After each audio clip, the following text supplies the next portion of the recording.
ভোটে হারের এক মাসের মধ্যেই ভেঙে খান খান তৃণমূল কংগ্রেস।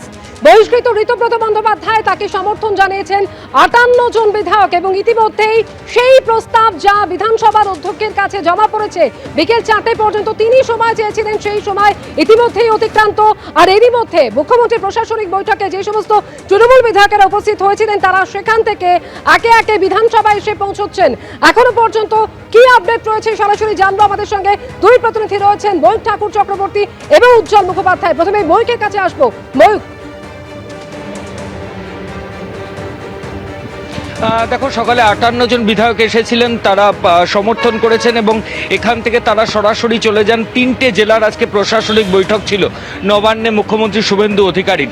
এই প্রশাসনিক বৈঠক কিছুক্ষণ আগে শেষ হয়েছে এবং তারপর এই 58 জন বিধায়কের মধ্যে যারা এই 3টে জেলা যাদের মধ্যে কভার হচ্ছে সেই বিধায়করা আবার ফেরত চলে এসেছেন এবং কিছুক্ষণ আগে শুভেন্দু অধিকারী রাজ্যের মুখ্যমন্ত্রী তিনিও কিন্তু বিধানসভায় এসে পৌঁছেছেন এবং আমরা দেখলাম ঋতব্রত বন্দ্যোপাধ্যায়, সন্দীপন সাহা, অরূপ রায় থেকে শুরু করে তৃণমূল কংগ্রেসের প্রচুর বিধায়ক তারা কিন্তু একে একে বিধানসভায় আবার আসতে শুরু করেছেন। ঘড়ির কাঁটায় এখন 4:30-এর কাছাকাছি।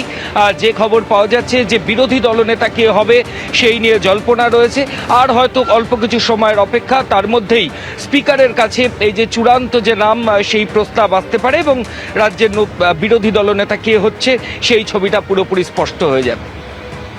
একেবারে সঙ্গে থাকো ময়ূক, আর হয়তো কিছুক্ষণেরই অপেক্ষা এবং তারপরেই ছবিটা আরো পরিষ্কার হয়ে যাবে। ঋতব্রত বন্দ্যোপাধ্যায় তাকে সমর্থন জানিয়েছেন 58 জন বিধায়ক এবং সেই সংক্রান্ত চিঠি ইতিমধ্যেই যা অধ্যক্ষের কাছে জমা পড়েছে এবং যেখানে আমরাই আসল তৃণমূল দাবি করে স্পিকারকে বিদ্রোহীদের তরফ থেকে সেই চিঠি দেওয়া হয়েছে।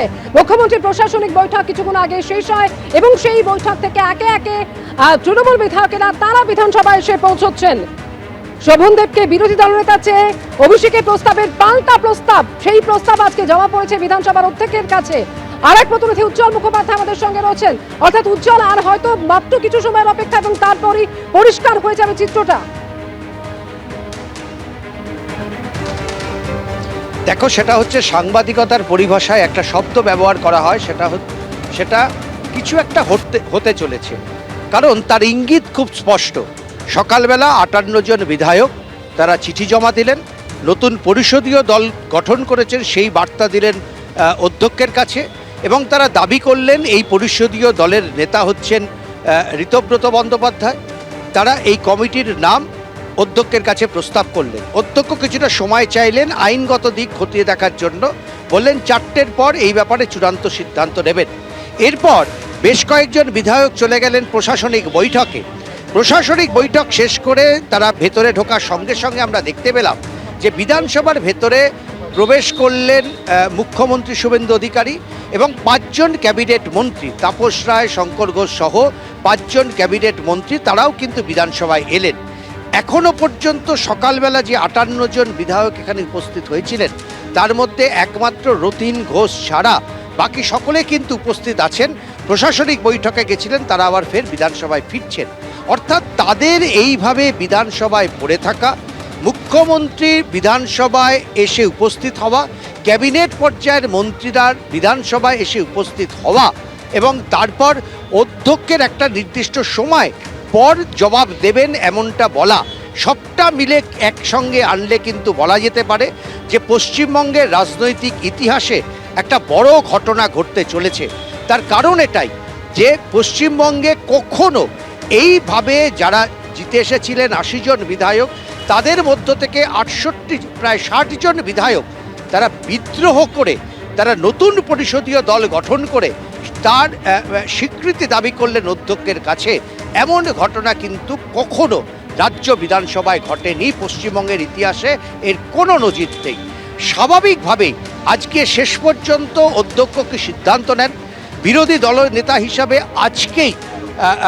আজকেই তিনি চিঠি পাঠিয়ে দেন কিনা সেই দিকে সকলের নজর রয়েছে। পাশাপাশি আরেকটা বিষয় কিন্তু খুব গুরুত্বপূর্ণ যে বিরোধী দলের যে ঘর সেটা নিয়ে কিন্তু দীর্ঘদিন টানাপোড়েন চলেছে, কারণ বিরোধী দলের ঘরের চাবি তাদেরকে দেওয়া হচ্ছে না। বারবার এই অভিযোগ করেছিলেন শোভনদেব চট্টোপাধ্যায়ের নেতৃত্বে সেই সময় তৃণমূল কংগ্রেসের বিধায়করা।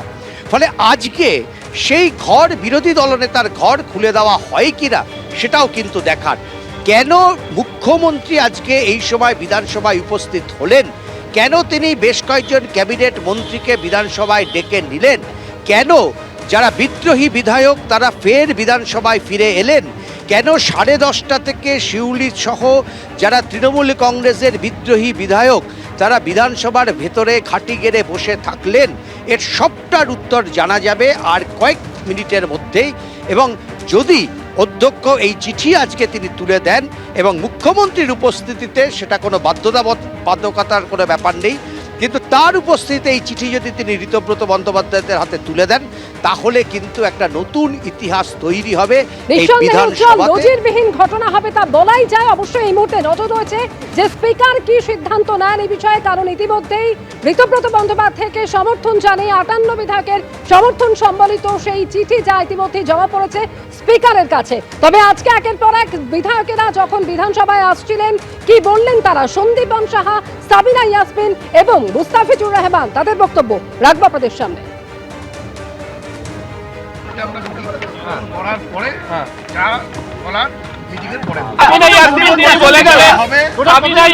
বলে গেলেন যে আমরা বিরোধী দলনেতা নতুন করে স্থির করতে চাই, সন্দীপন এবং ঋতব্রত যা সিদ্ধান্ত নিচ্ছে আমরা সহমত পোষণ করে এগোবো।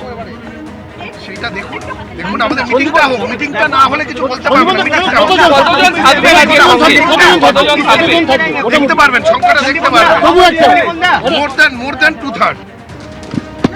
যারা আমরা এমএলএ আছি, তৃণমূল কংগ্রেসের যারা আমরা এমএলএ আছি সবাই মিলে এটা আমরা অর্গানাইজ করি। কতদিন আছেন আজকে দেখতে পাবেন, একটু পরে আমরা জানিয়ে দেব। কি হবে আজকে? আমরা বিরোধী দলনেতা কে হবে সেটাকে নিয়েই আজকে বিধানসভায় তৃণমূল কংগ্রেসের মেজরিটি আমরা এমএলএরা আলোচনা করে আজকে ঠিক করব।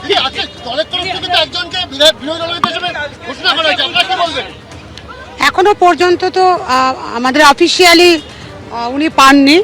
আমরা 80 জন এমএলএ একসঙ্গেই আছি। এখন ভিতরে গিয়ে কি পরিস্থিতি আছে আমাকে দেখতে দিন। দেখুন, বিধানসভায় যাচ্ছি আমরা পশ্চিমবাংলার জনগণের জন্য, সেখানে সই ডুপ্লিসিটি করা যদি কেউ করে থাকে, আমি জানি না, অন্তত আমি কোথাও করি না, করে থাকে ওটা অবশ্যই একটা ভুল কাজ। বিধানসভার কোনো বিধায়কের সই ডুপ্লিকেট করা হবে কেন? একের পর এক বিধায়ক যারা আজ সকালে বিধানসভায় এসে পৌঁছন তাদের বক্তব্য আপনারা শুনলেন, এবং এরপর আজকে যখন প্রশাসনিক বৈঠক শুরু করেন মুখ্যমন্ত্রী শুভেন্দু অধিকারী, সেই বৈঠকে তাৎপর্যপূর্ণভাবে মমতা বন্দ্যোপাধ্যায় ঘনিষ্ঠ একাধিক তৃণমূল বিধায়ক তারা উপস্থিত হয়েছিলেন। সেই বৈঠক শেষ হওয়ার পর তারা একে একে বিধানসভায় এসে পৌঁছচ্ছেন। অবশ্যই এখন নজর রয়েছে তার কারণ বিকেল 4টে পর্যন্ত স্পিকার তিনি সময় চেয়েছিলেন। ইতিমধ্যে আপনারা জানেন যে 80 জন বিধায়কের মধ্যে বহিষ্কৃত ঋতব্রতকে সমর্থন জানিয়েছেন 58 জন, এবং সেই সংক্রান্ত চিঠি যা ইতিমধ্যে স্পিকারের কাছে জমা পড়েছে, যেখানে আমরাই আসল তৃণমূল বলে দাবি করা হয়েছে। শোভনদেবকে বিরোধী দলনেতা চেয়ে অভিষেক বন্দ্যোপাধ্যায় প্রস্তাবের পাল্টা প্রস্তাব যা আজকে জমা পড়েছে বিধানসভার অধ্যক্ষের কাছে। তিনি বিকেল 4টে পর্যন্ত সময় চেয়েছিলেন, তবে ইতিমধ্যে বিকেল 4:30 বেজে গিয়েছে। বিধানসভার অধ্যক্ষ এই মুহূর্তে কি সিদ্ধান্ত নেন অবশ্যই সেই দিকে প্রত্যেকের নজর। এবিপি আনন্দ, এগিয়ে থাকে, এগিয়ে রাখে।